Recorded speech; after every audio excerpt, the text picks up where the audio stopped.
देखिए, मैं आज श्री गुरुद्वारा साहब नाडा साहब यहाँ आया हूँ और विशेष तौर पर ऐसे मौके पर जब हमारा एक बहुत लंबे समय से एक पेंडिंग इशू था कि हरियाणा की से गुरुद्वारा प्रबंधक कमेटी अलग जो बनाई गई है उसको मान्यता मिले। सुप्रीम कोर्ट में केस था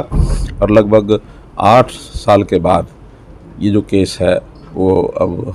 हरियाणा की जो गुरुद्वारा प्रबंधक कमेटी उन्होंने जीत लिया है और सारे जो हरियाणा के 52 जो गुरुद्वारा साहब हैं वो सभी अब हरियाणा गुरुद्वारा प्रबंधक कमेटी की देख रेख में सब चलेंगे और इन गुरुद्वारों के माध्यम से जो भी समाज की सेवा के काम सब होते हैं वो सब बहुत सुचारू ढंग से चलेंगे। हरियाणा के सभी सिख समाज को मैंने अपील की है कि सब मिल करके किसी प्रकार का अब अंतर्विरोध जो पहले चलता था कि कुछ गुरुद्वारे हरियाणा प्रबंधक कमेटी के पास थे, कुछ गुरुद्वारे SGPC के पास थे, तो सब मिल करके एक ही छत्र छाया में और कोशिश ये रहेगी कि सबको साथ मिला करके एक टीम बनाई जाएगी और उसके अनुसार सब चलेंगे। आज उसी उपलक्ष्य में मैं गुरुद्वारा नाडा साहब आकर के गुरु साहब का आशीर्वाद भी मैंने लिया, मत्था भी टेका है और सब लोगों को मैंने बधाई भी दी। जी सर, इसके अलावा बारिश का मौसम है सर, आप देख रहे हैं फसलों को लेकर के काफ़ी किसान जो है सरकार की तरफ अब देख रहा है, दूसरी तरफ परमात्मा की तरफ नहीं। सरकार का क्या रुख है सर इसको लेकर? देखिए, बहुत ही एक ऐसी इस समय चल रहा है कि जो जिसकी बिल्कुल अपेक्षा नहीं थी, अब फसल पकी हुई खड़ी है, धान की फसल, और वर्षा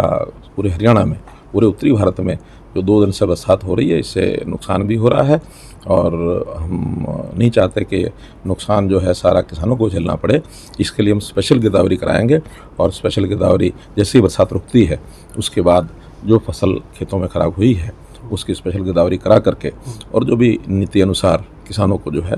कंपनसेशन दिया जाएगा। किसानों को चिंता नहीं करनी चाहिए। ये तो ठीक है कि नुकसान जब होता है तो चिंता सबकी होती है, लेकिन सरकार की ओर से पूरा प्रयत्न किया जाएगा कि स्पेशल गिरदावरी करा करके और उनको जो है कंपनसेट किया जाएगा। और जहाँ तक प्रोक्योरमेंट का विषय है,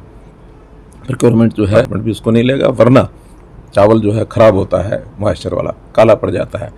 उसकी जो ब्रोकन राइस है वो ज़्यादा निकलता है। और जैसे अब विदेशों से भी एक बात आने लग गई है कि देश का जो ज़्यादा ब्रोकन राइस है, 20% से ज़्यादा अगर ब्रोकन आएगा तो उसको हम यहाँ से एक्सपोर्ट नहीं कर पाएंगे। इसलिए इस सबको सहयोग करना चाहिए और जो 1 अक्टूबर को डेट तय की गई है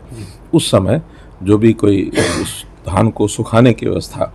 उसको ठीक व्यवस्थित करने का ये सारा काम मंडियों के द्वारा किया जाएगा। इस पर सब लोगों को सहयोग करना चाहिए। सर, फसलों के उठान को लेकर के अगर हम बात करें या फिर जो दूसरी तरफ मंडियों के अंदर जो फसलें हैं कई जगह वहाँ भी खराब होने की जो तस्वीरें हैं वो आ रही हैं, उसको लेकर के हमने निर्देश दिया है मार्केटिंग बोर्ड के अधिकारियों को कि इस सब जो धान वहाँ पहुँच गया है उसको जब तक बरसात है तब तक सुरक्षित स्थानों पर शेड के नीचे रखने की व्यवस्था करें अथवा तिरपाल से उसको ढकें ताकि वो गई फसल वहाँ ख़राब ना हो। और जैसे मौसम खुलता है उसको फिर सुखा करके और जल्दी से जल्दी उसकी झरना कराना है या उसकी पैकिंग करानी है, उसकी तुलाई करानी है और 1 अक्टूबर के बाद उसकी प्रोक्योरमेंट विधिवत हो जाएगी। सर, कुछ समय जो है एक्सटेंड किया जाएगा क्योंकि अब जिस तरीके से समय लगेगा किसानों को मंडी तक पहुँचने में फसल सुखा करके, वो तो 1 अक्टूबर के बाद तो ओपन ही है। 1 अक्टूबर के बाद अगर किसान एक रेगुलर स्पीड से आएंगे तो जो किसान जब पकाता है वो लेके आएगा। अगर एक साथ किसान की फसल पक जाती है तो फिर उनको टोकन सिस्टम दिया जाता है, उनकी बारी टर्न तय की जाती है कि किस दिन किन किसानों को आना है, ताकि अगले 35-40 दिन जब तक प्रोक्योरमेंट होगी पूरे समय में हरियाणा के हर किसान का दाना दाना खरीदा जाएगा। इसमें कहीं कोई कोताही नहीं बरती जाएगी।